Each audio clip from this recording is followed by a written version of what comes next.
Federation বনাম পরিচালকের দ্বন্দ্বের অবসান ঘটেছে গত বুধবার। দুই পক্ষের লড়াইয়ের বদলে গিয়েছে স্টুডিও পাড়ার সেই চেনা ছবি। ফ্লোর জুড়ে শুধুই যেন নিস্তব্ধতা। মুখ্যমন্ত্রীর হস্তক্ষেপে জটমুক্ত টলিপাড়া। পরিস্থিতি স্বাভাবিক হতে শহর ছাড়লেন টেলি অভিনেত্রী সুস্মিতা দে। বৃষ্টিকে উপেক্ষা করে বেরিয়ে পড়েছেন সাগরের উদ্দেশ্যে। সোশ্যাল মিডিয়ায় সেই ছবি শেয়ার করেছেন কথা ধারাবাহিকের সুস্মিতা।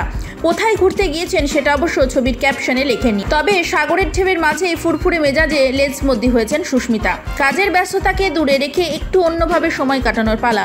সুস্মিতার সোশ্যাল মিডিয়া পেজে চোখ রাখলেই দেখা যাচ্ছে সমুদ্রের সঙ্গে কাটানো সুন্দর মুহূর্তের ছবি, দোসর রিল ভিডিও। শুটিং সেট থেকেও প্রায় রিল শেয়ার করেন সুস্মিতা।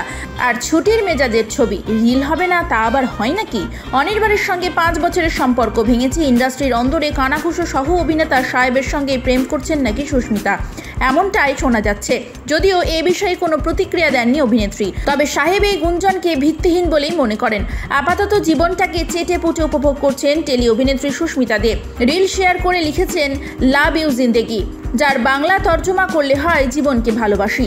তাকে ভালোবাসায় ভরিয়েছেন ভক্তরা। সুস্মিতার লেটেস্ট পোস্টে লাইক কমেন্টের বন্যা বয়ে যাচ্ছে। তাকে দেখে অনেকে মন ভালো হয়ে যাওয়ার কথাও বলেছেন কমেন্ট বক্সে।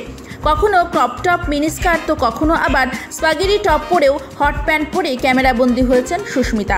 সাগরের বুকে তার দুষ্টু মিষ্টি মুহূর্তগুলো দেখে যেন আরও একবার সুস্মিতার প্রেমে পড়লেন তার অনুরাগীরা।